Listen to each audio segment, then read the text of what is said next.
Egler. I'm a volunteer here at AANE, and today we are going to talk about creating a support network and also bake some pies. Now, you may be wondering, how do these two things relate? Well, we're getting into the time of year that is all about cooking and eating together as a family, and I figured that pies are a big thing that I use to connect with my family, so maybe we should start there and go from it.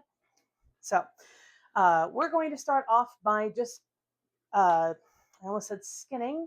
That's not really the correct term, but we're going to remove the skin from this apple. Normally, when you make a pie, it is about 8 apples total. You can use any kind of apple that you like. Personally, I am a big fan of using Granny Smiths, but I've also cooked with, what is it? Crimson Crisp or Honey Crisp apples. I don't utilize them so much in pies. And sometimes I even go as far as like just utilizing whatever's in my fridge. So in my household, the reason why I mentioned building a support network and having a large community is because I am actually a part of a relatively large household. There are 5 individuals total in my family. I have my wife, my husband, my other husband, and my 5-year-old. Oh my gosh, that is not how old she is. My 3-year-old daughter. And during this time of year, we generally tend to have Thanksgiving or Christmas over with our in laws, which means that I'm making a lot for a lot of people. Now, again, that relates to having a support network because all of these people are a part of my support network. I am polyamorous, and so my household is not the same as most. We like to make the joke that we participate in goblin polyamory, which is where we are all together creating and functioning as one singular human being. We're 5 goblins in a trench coat. So, for me, I started off by building my support network through, technically it was D&D actually. And through that, I met my husband, and he is my legally married husband. And then we met our other partners through role-playing communities from online sources as well as just participating in other D&D campaigns. So it really did help me build a social community because I am by nature a relatively social person. It might not come off that way. I definitely do a lot more of homebody activities where I am much more at home in the kitchen cooking than I am, say, talking in front of people, which has made this combination very interesting. But with that being said, it does allow me to feel more connected, and prepping the house for people coming over allows me to recenter myself. Being autistic and ADHD, I struggle a lot with analysis paralysis, choices, trying to figure out what I need to do and where to go. And sometimes one of those things is I need somebody to that relies on me to do something. And a lot of times I will pick up because of that. It's the mom mode, as a lot of people call it. And being in a household with 5 people, it really helps out. Whereas if, say, for instance, I am hosting a household full of people, it helps me kind of kick myself into gear in keeping my house clean and present and looking nice for when we have guests over. So, back to the pie. I have here, as I mentioned, about 8 apples worth of pie filling. What's going to happen is this will go onto the stove. I'm going to cook it with some cinnamon. I measure everything with my heart, but I would say if you're going to start, if you're not a big cinnamon fan, maybe do like a teaspoon, maybe a little bit less. Normally, just taking the cinnamon from a standard thing and sprinkling a little bit on, a dash, as some people would say, is enough to give you the flavoring that you want. Now, of course, there are plenty of accessibility aspects to cutting apples and making a pie that people want to keep in mind.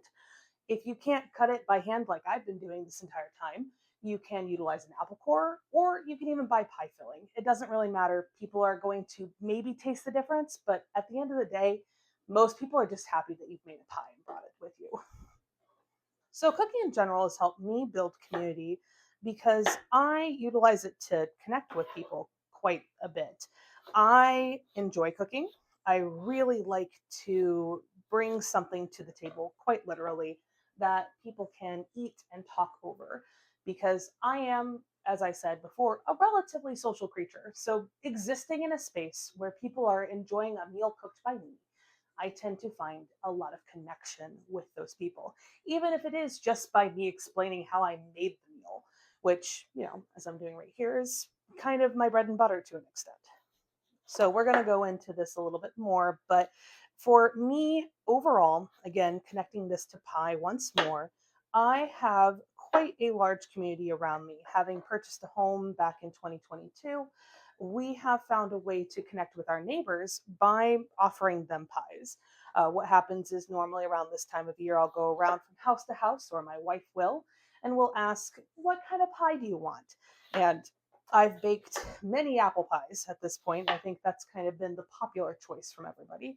But occasionally I'll do a pumpkin pie or even throw out the occasional other option, though most of the time it's pumpkin or apple around this time of year, which I don't mind because I quite enjoy making both.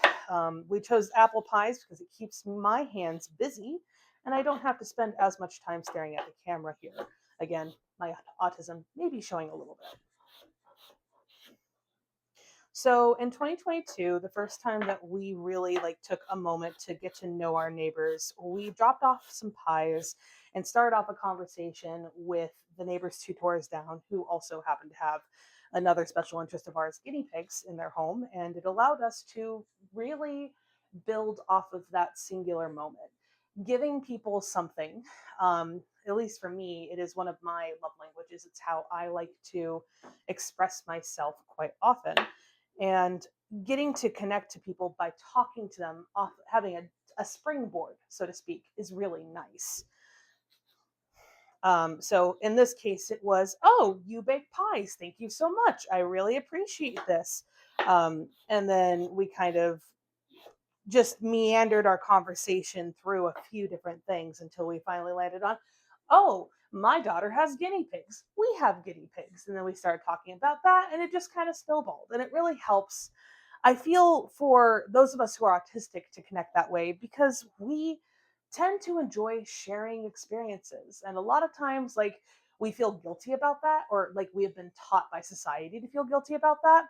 And utilizing baking allows that to be kind of removed a little bit, because they're like, "Oh, did you make this by yourself? Did you buy it at the store?" And then you can kind of go from there and just let that conversation naturally build, which is really great. I would say that food is a natural connector. I do quite enjoy utilizing it for that reason, because a lot of people, when they sit down at the end of the day and share a meal, especially around this time of year, I feel that there is an extra layer of comfort given there, and it allows people to really open up.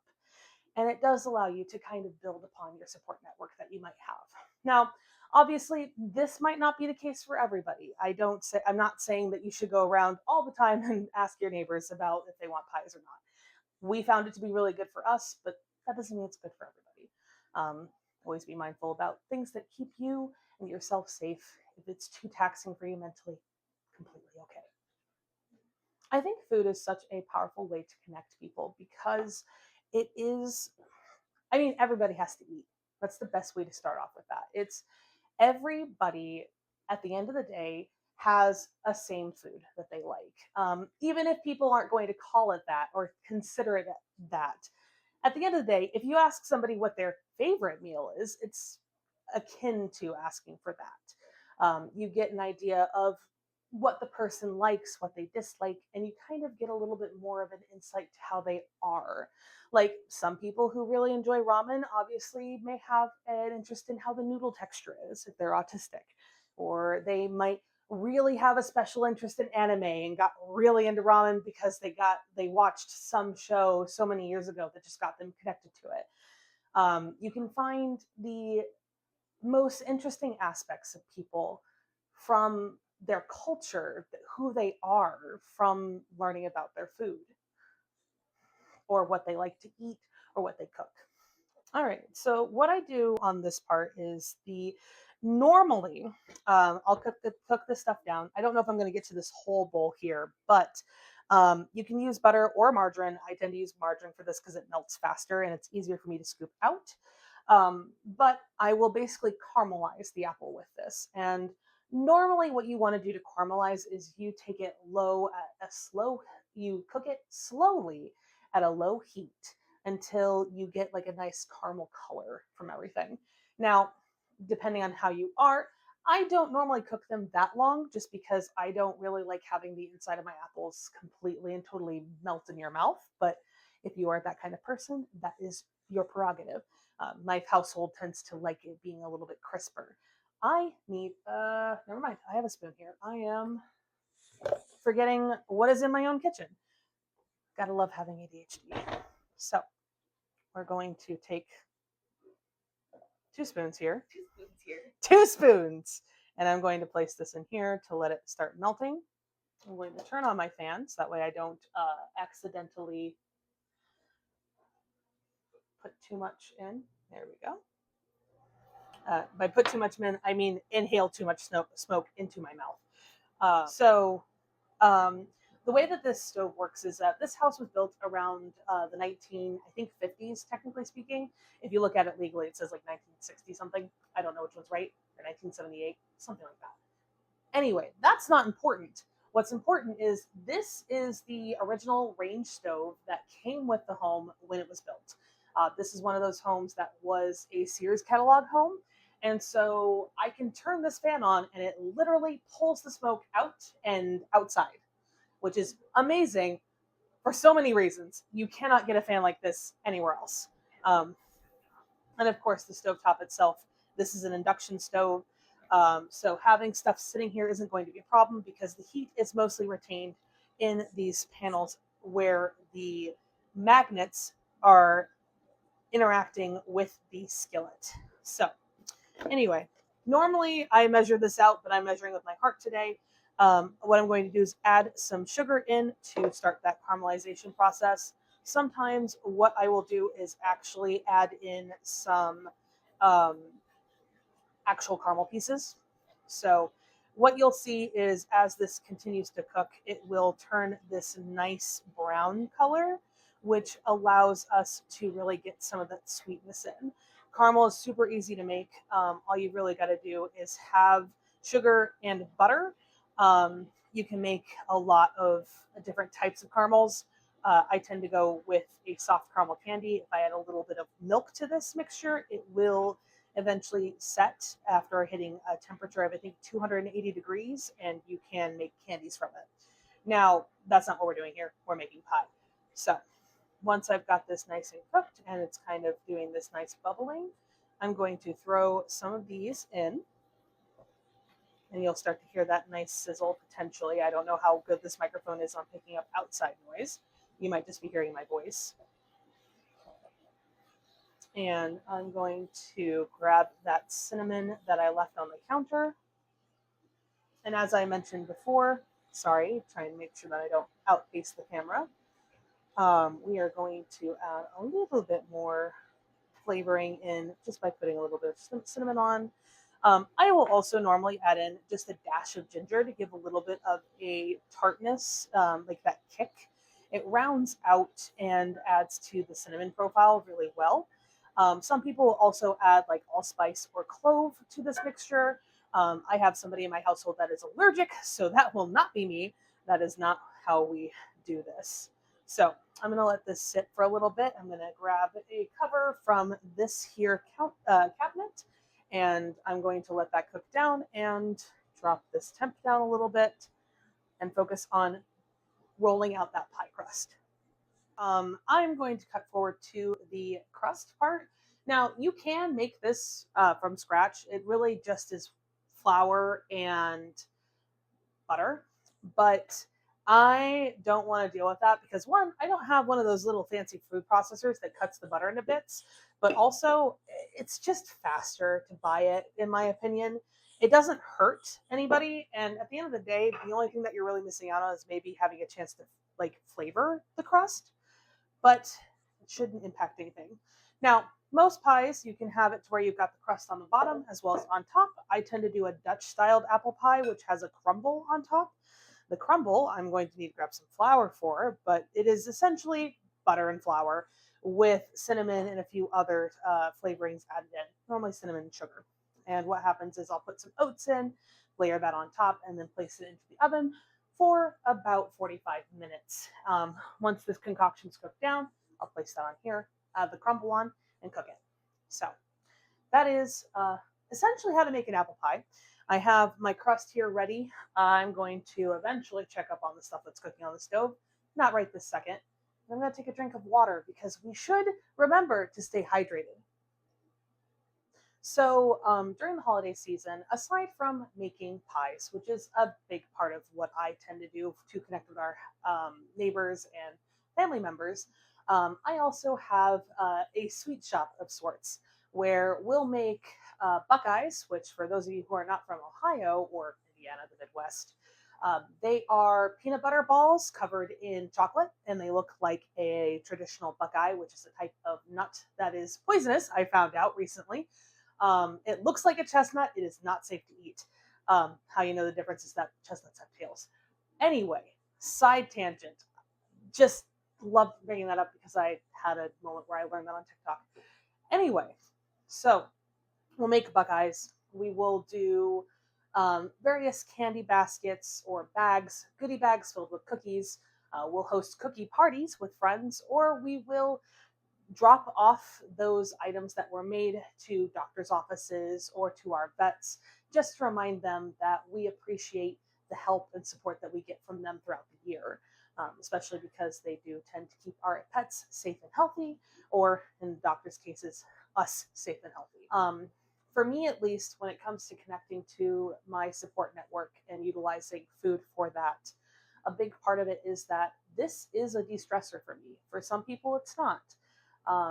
In this case, I tend to cook around this time of year because with the holidays, I have less time to do my actual work. And because I have less time to do my actual work, I have stuff that needs to be done twofold right before the holiday season. Next week, as an example, because we're coming up on Thanksgiving, to give a mild idea when we're recording this, uh, for me at least, I have 2.5 days where I am doing my regular work, and then it is immediately rushing into the holidays, which means that I have 2.5 days of work that I'm not doing. And that can be really stressful. So coming home and having something to look forward to and know that it's going to make people happy, I'm going to be able to enjoy what connections we build from cooking together. It's all worth it for me, at least. Um, One of the big things that I have found being autistic and having ADHD is that cooking for me, having control over my meals will oftentimes ensure that one, I remember to eat, because there are times where I will hyper focus on something and completely forget that I am in need of food or sustenance. But two, it's a great opportunity for me to build on already existing connections. And there goes my water.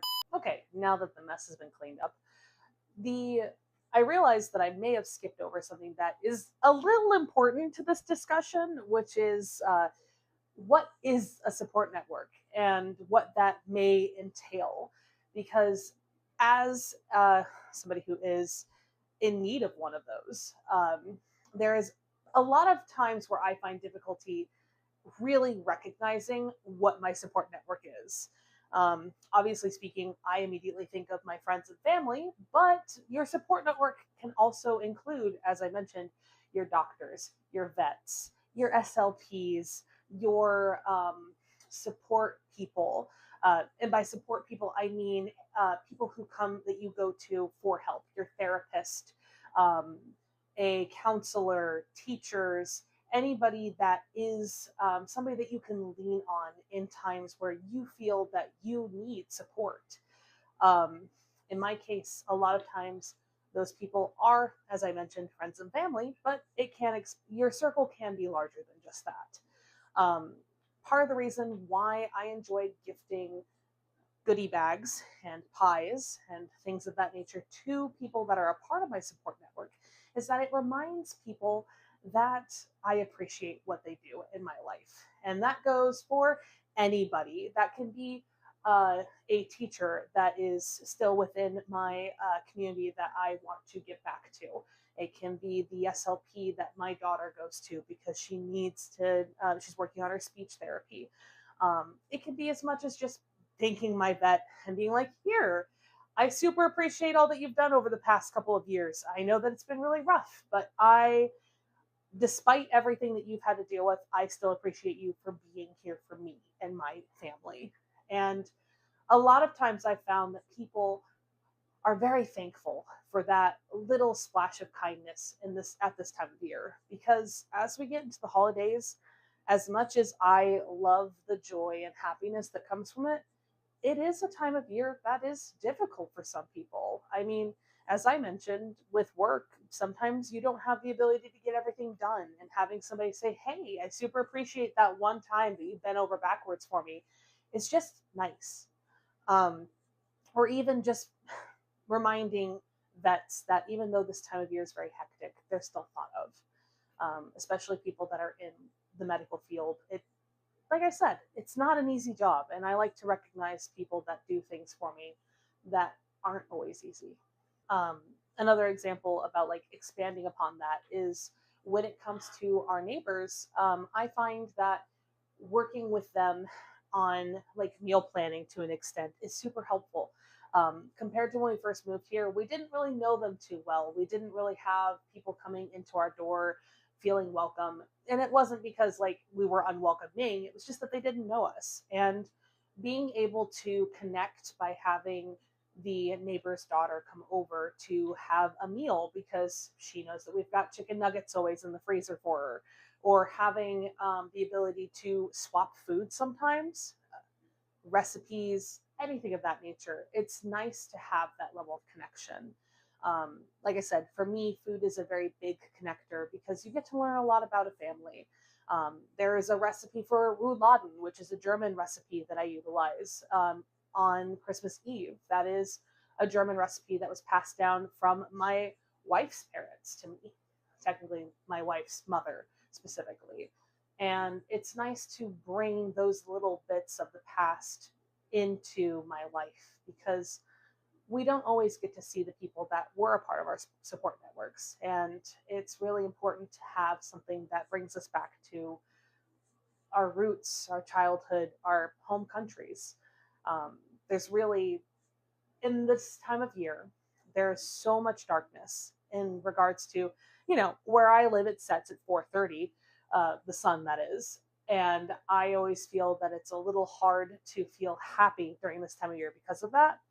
Having something to look forward to that reminds me of home or of the people that I love is a big part of that. Having a support network that you can build off of, even if you're not connecting with them with food, I feel is always important because I have had instances in the past where I have really needed the help of my neighbors and other people.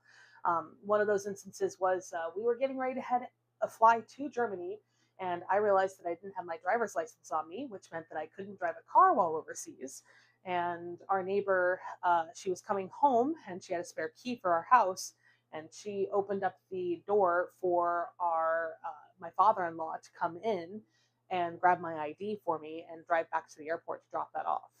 It's been super helpful to have people who have my back, who understand that I can sometimes forget things, not intentionally, that are actually really important, that there's no judgment there. She understands that there's a lot going on in our household at any point in time now.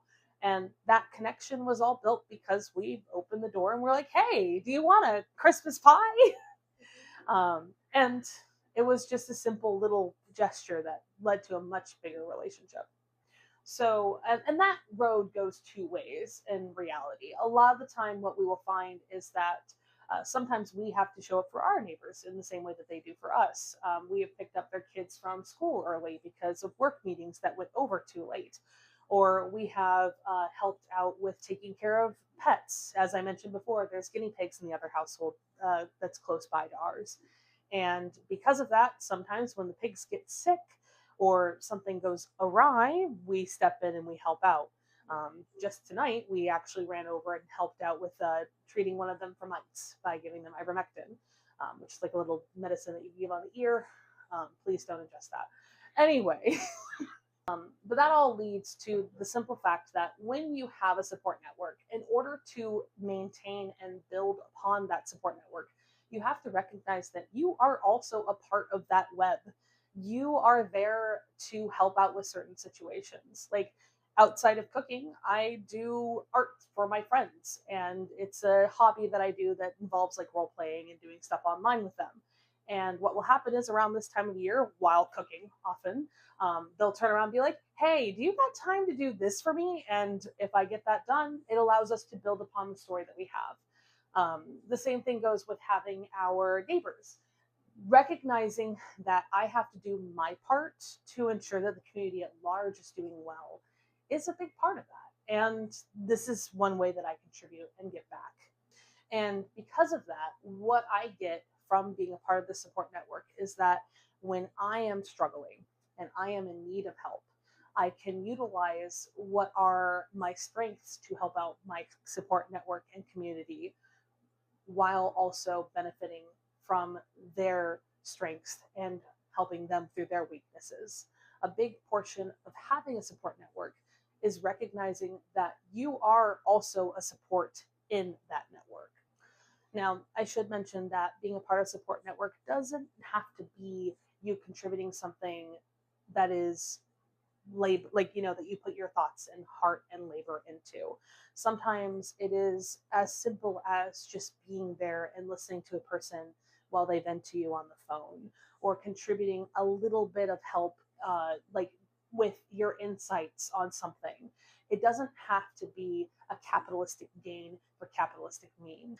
A lot of times there's a saying that a lot of my friends and I like to utilize, which is make sure you put your own mask on first, to make sure that you have everything taken care of on your end before you push yourself to your own limits.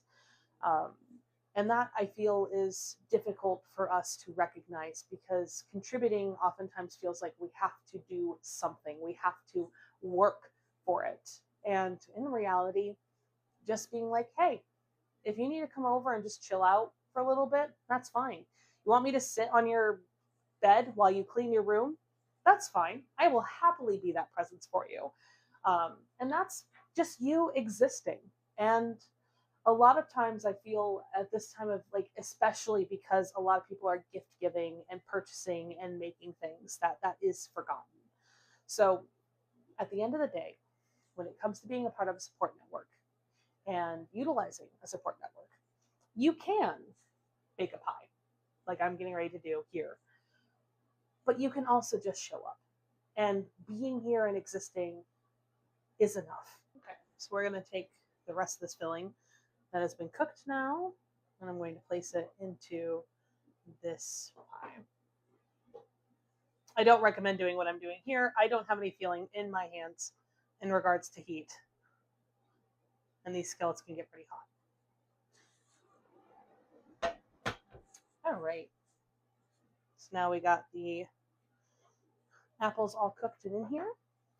And the last little bit, as I attack myself with oats, is the crumble topping. Now, I normally put a little bit of oats in because I find that the crispy crunch is nice, and the household seems to enjoy it. So that's just kind of my preference, not required by any means. And this is probably like less than a quarter of a cup in here. Now we start with that. I'm going to put in some flour, and this is going to be about 1 cup-ish, give or take, just that way we've got some inside. And then I'm going to grab my cinnamon, wherever I put it, here. Put that in here. And again, if you're not a cinnamon fan, you don't have to put that much in. This is what it looks like currently. I'm going to stir it very simply and give it that nice little curl. And then brown sugar, which is literally just sugar and molasses. So if you don't have brown sugar, that's not the end of the world. If you have molasses, which I don't think a lot of people hold in their households anymore, you can literally just put that in with your sugar and you create brown sugar. All right.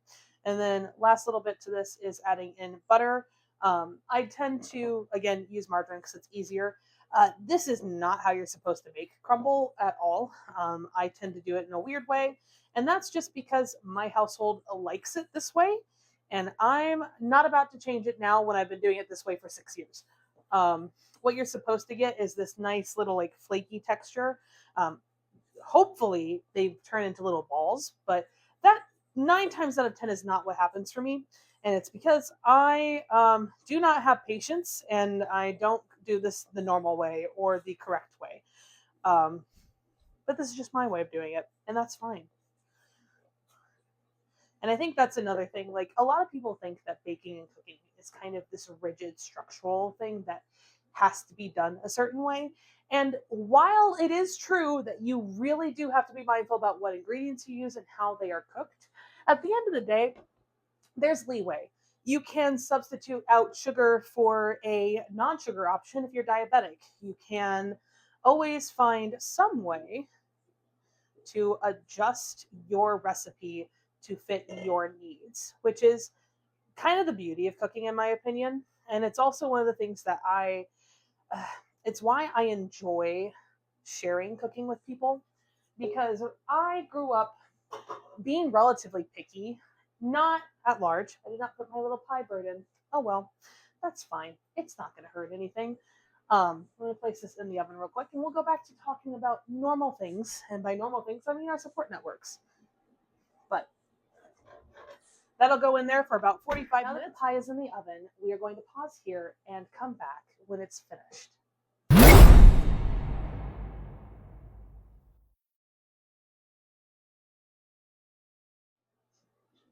Okay, so now that the pie is done, I'm going to pull it out of the oven, and I hope to just clarify that I'm hoping that you guys all got to take away the importance of connecting with your support networks from this video. For me, at least, as I mentioned, the way that I connect to people is by baking, and so as we did here, I cooked a pie. I'm going to grab that now before it burns.